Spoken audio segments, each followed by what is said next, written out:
I wasn't supposed to receive anything that morning. No deliveries, no surprises, just another Tuesday until the doorbell rang. When I opened the door, a courier stood there holding a certified envelope. He said my full name, Daniel Cole Thompson, like he was reading from a script. Then he handed me the letter, asked for a signature, and left. I remember staring at that envelope for a long time. Thick paper, gold seal, law offices of Richardson and Vale. I'd never heard of them, but something about the weight of it made my hands shake. Inside was a single page, typed, formal, emotionless, except for one sentence that changed my life forever. You are the sole beneficiary of the late Margaret Vale, whose estate totals $12,470,000. I actually laughed out loud. I thought it was a scam. Who was this woman? I didn't know any Margaret Vale. But the letter was real. The signatures, the seal, even the lawyer's direct number. And at the bottom, one small note. Please do not discuss this matter publicly until verification is complete. That's when it hit me. If this was real, if this was mine, I wasn't just about to be rich. I was about to see what money does to people.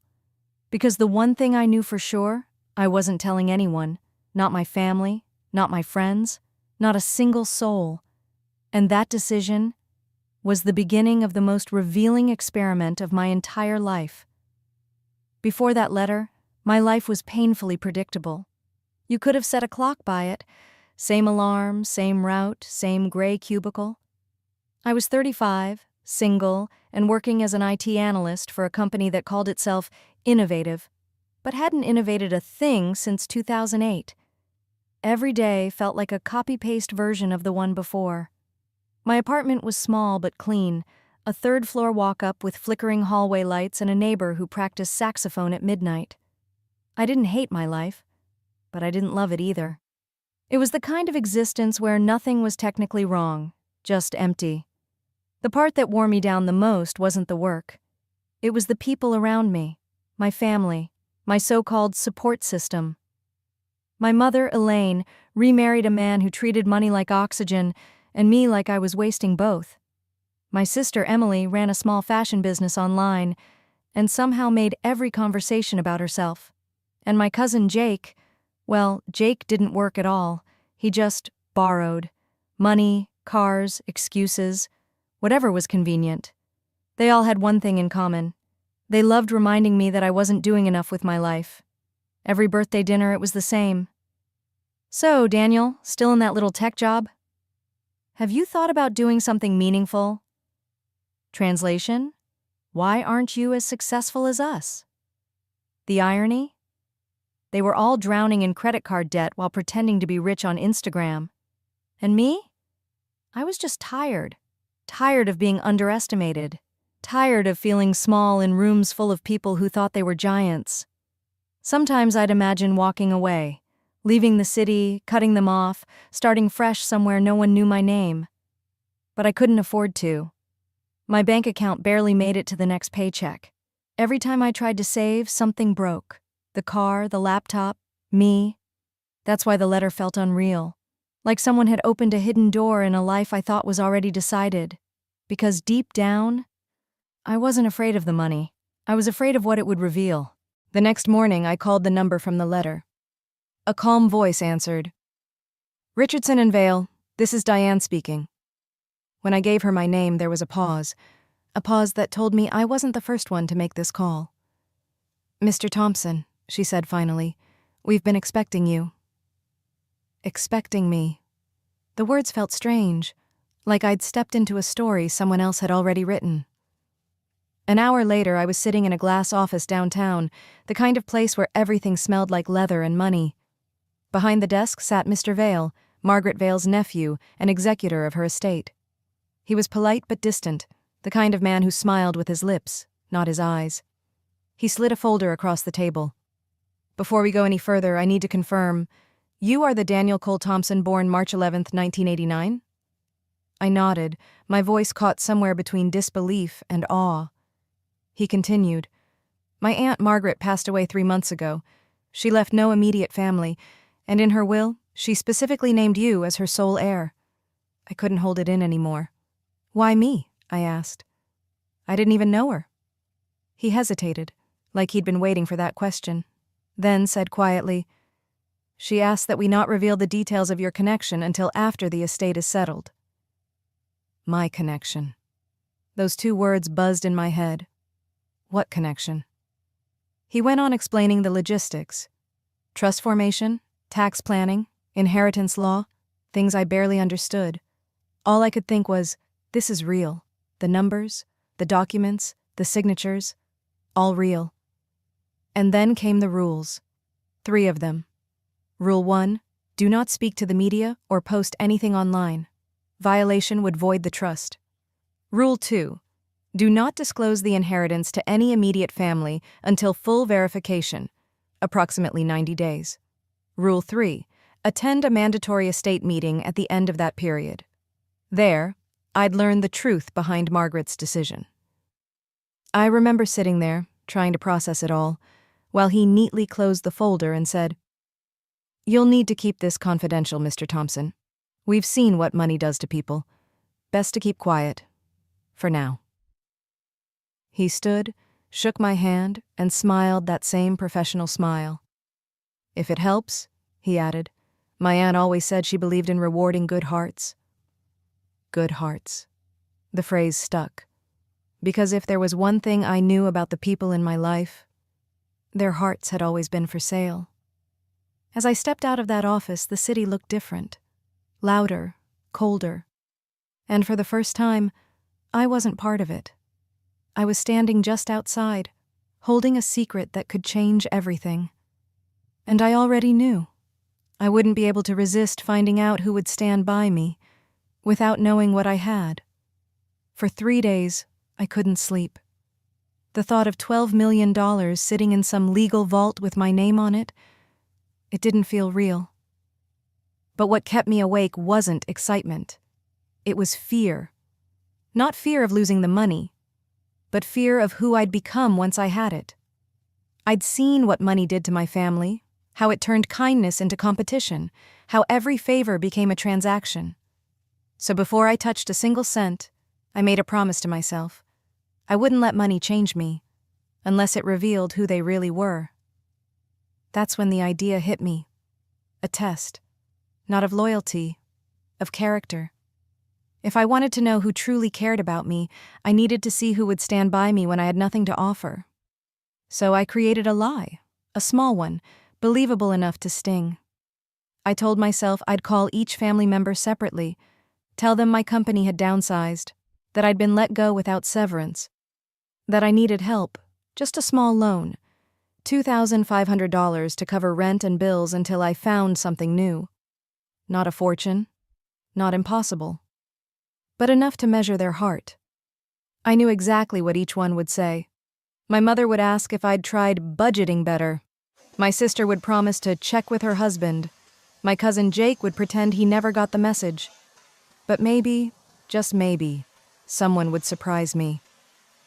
I spent the next day rehearsing the story, the tone, the pauses, even the sigh that made it sound like I was holding back tears. I needed it to feel real, because it was, in a way. The words might have been fake, but the feelings behind them were painfully true. That night, I sat at my kitchen table with my phone and a notepad. On the top of the page, I wrote, "Who would help if they didn't know I could repay them?" And under that, I made a list. 10 names, family, friends, people who had borrowed from me, leaned on me, or looked the other way when I needed them. One by one, I would call them all. Same story, same request. And I'd write down every word they said, not to punish them, but to finally understand the truth about the people I called family. When I looked down at that list, I felt something I hadn't felt in years. Calm, certain. Tomorrow, I'd start making the calls. But I already knew this wasn't just a test. It was the beginning of something much bigger. A reckoning I didn't even know I'd been waiting for. The first call was to my mother. If anyone would help, I thought it would be her. She answered on the second ring. "Daniel, sweetheart, I was just thinking about you." For a second, I almost believed her. Then I told her the story. The layoff, the bills, the $2,500 I needed just to stay afloat. There was silence on the line. Then she sighed. "Oh, honey, that's awful. But you know how things have been with Greg's business lately. We're stretched thin." She started talking about her weekend trip, her Pilates membership, the new backsplash for the kitchen. And somewhere between granite and marble, I realized she wasn't saying no. She was saying, "I'm not even considering yes." I thanked her anyway, hung up, wrote one word next to her name. Excuses. Next was my sister, Emily.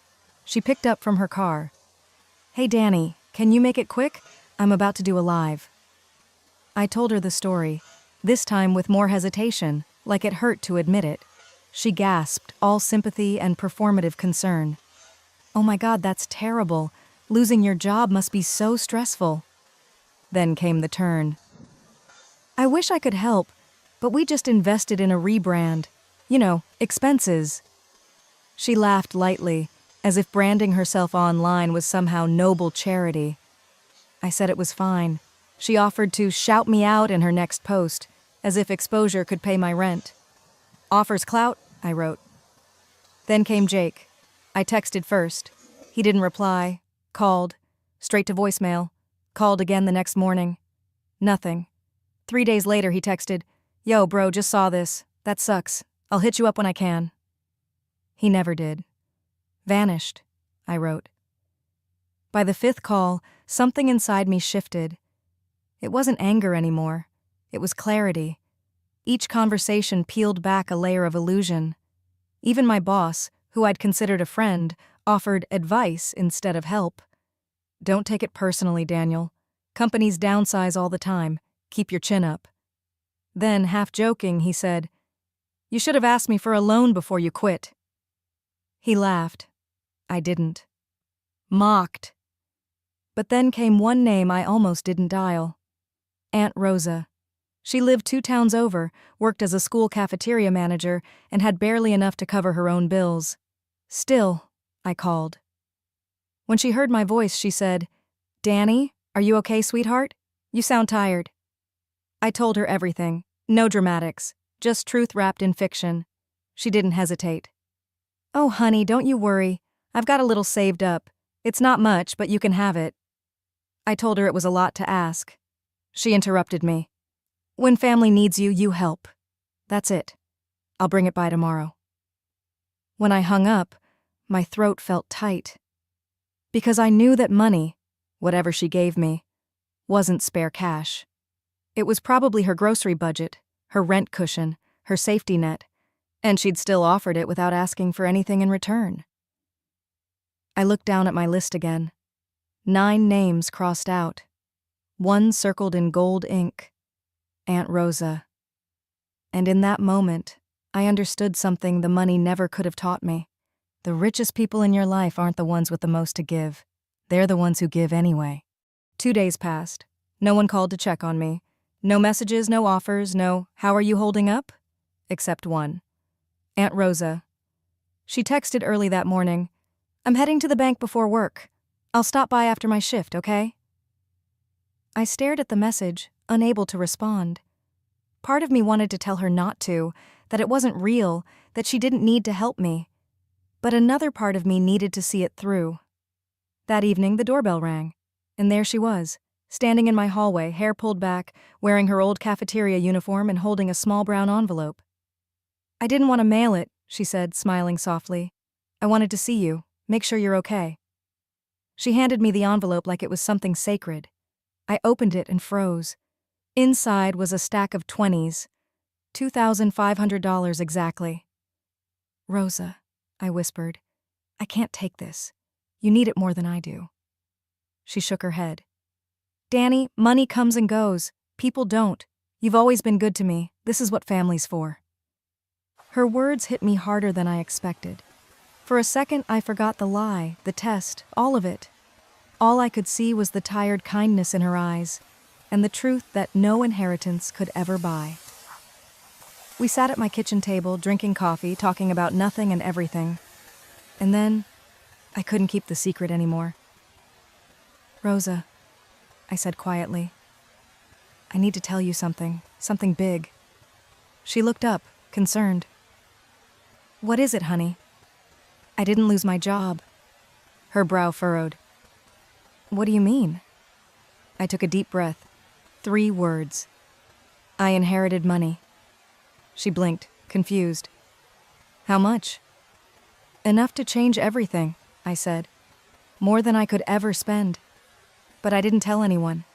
I wanted to see who'd help me when they thought I had nothing. Rosa leaned back slowly, processing every word. Then she laughed softly, not mocking, just warm. "Oh, Danny," she said. "You always were the thoughtful one." "You're not angry?" I asked. She shook her head. "No. Just sad that you felt you had to test love to see if it was real. But I understand." I nodded, eyes stinging. I just needed to know who I could trust. She smiled and reached across the table, taking my hand. "You already knew. You just didn't want to believe it." Her words hung in the air, heavy, simple, true. Then she added something I'll never forget. "Money doesn't change people, Danny. It just gives them the room to be who they already are." We sat there for a long time. 2 people, 1 secret, and a pile of bills that suddenly meant everything and nothing all at once. That night, after she left, I took her envelope and put it in a small lockbox with her name on it. And I made a decision. Whatever came next, Rosa would never have to worry again. Because she didn't just pass the test. She became the reason I'd never need to give one again. 2 weeks later, I invited them all over for dinner. My mother, my sister, my cousin Jake, even my boss. Everyone who'd failed the test. The text I sent was short. "Dinner at my place Friday. Just want to talk." No one said no. Curiosity, guilt, ego, whatever it was, they all showed up. The night started awkwardly. I'd made pasta, salad, wine. Simple, warm, nothing fancy. But they arrived like it was an intervention. I could see it in their eyes. The polite smiles, the whispered glances. They thought I was about to ask for more money. I wasn't. When everyone sat down, I raised my glass. "Thank you for coming," I said. "I just wanted to say how much I appreciate all of you checking in on me these past few weeks." The words hung there, sharp and quiet. A few shifted uncomfortably. Jake looked down. My sister poured more wine. I continued. "I realized something recently. When you fall, you learn who's really standing behind you." My mother forced a smile. "Oh, darling, of course we care about you." I held up a hand. "It's okay, Mom. I'm not upset. Actually, I'm grateful. Because this opened my eyes." I looked around the table. At the people who'd always had opinions about my life but never offered a hand. And then at the empty chair beside me, the one I'd left open for Aunt Rosa. "She couldn't make it tonight," I said. "But I think you all know her heart's bigger than this whole table combined." Emily rolled her eyes. "Come on, Daniel, you can't expect everyone to drop what they're doing." I cut her off gently. "No, I don't expect that, but I do expect honesty and kindness. You don't need money to show those." Silence, the kind that hums louder than noise. My boss cleared his throat, trying to lighten the mood. "Well, sounds like you're finding your perspective, huh?" I smiled faintly. "Yeah, and my peace." He didn't get it. None of them did. But it didn't matter. Because for the first time, I wasn't waiting for them to. I leaned back, calm, steady. "I just wanted to say thank you for teaching me something money never could." My sister frowned. "And what's that?" "That not everyone you call family deserves the title." No shouting, no revenge speech. Just truth, simple and final. I stood up, gathered the plates, and ended the night like it was any other dinner. Except it wasn't. When the door finally closed and the last fake smile disappeared down the hall, I sat at the table alone, the silence heavier, but cleaner. I didn't feel angry. I felt free. They'd shown me who they were. And now, I could decide who stayed in my life. The next morning, I called Rosa. "Dinner was enlightening," I said. She laughed softly through the phone. I bet it was. Did they pass the test? I smiled. Let's just say only one person ever did. It's been 1 year since that letter arrived, the one that changed everything and revealed everyone. $12 million. That number used to feel heavy, electric, almost unreal. Now it feels like something else entirely. A tool, not a trophy. I didn't buy a mansion, didn't quit life to float on a yacht. Instead, I built something. A foundation. It's called Second Circle. We help older adults who've been left behind by their families. People like Rosa, who work their whole lives only to retire into silence. We fix roofs, we pay for medication, we deliver groceries, we show up. Exactly how I wished someone had shown up for me. And the funny thing? I've never felt richer, not because of what I have, but because of what I finally stopped chasing. Rosa lives 5 minutes away now. I bought her a little brick house with a porch that faces the sunset. She still insists on cooking dinner for me twice a week. Every time I visit, she asks, "Still keeping that money secret?" And I always tell her the same thing.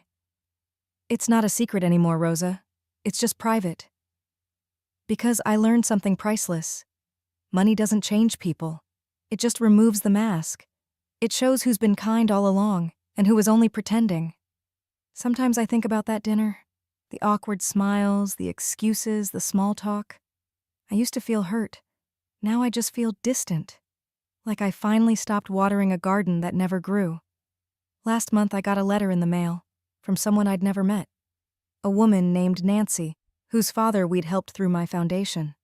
She wrote, "You don't know what you've done for my dad. He said it's the first time in years someone made him feel seen." I sat there for a long time, staring at that line, because that was it. That was what all the money, the silence, the tests, all of it had led me to. Not revenge, not validation, but meaning. As for my family, we still talk sometimes. Holidays, birthdays, the occasional group text that fades into nothing. They think I got a good job. They're proud of me in the detached way people are proud of something they don't understand. And that's fine. I don't need them to know the rest. The truth is, I used to dream about wealth as freedom. Now, I see it as responsibility. Freedom isn't about having everything. It's about knowing what and who you can live without. If you're still watching this, remember this. The test doesn't always come after the money. Sometimes it comes before, in how you treat people when they have nothing to give you. Because when the dust settles and the noise fades, you'll see what I did. That the richest life isn't built on dollars, but on the hands that stay when everyone else lets go. If this story made you think about the people in your life, hit like, drop a comment, and share it with someone who needs a reminder that love isn't measured in money. And if you'd stay to hear what Daniel does next, you'll want to see what happens in the next story.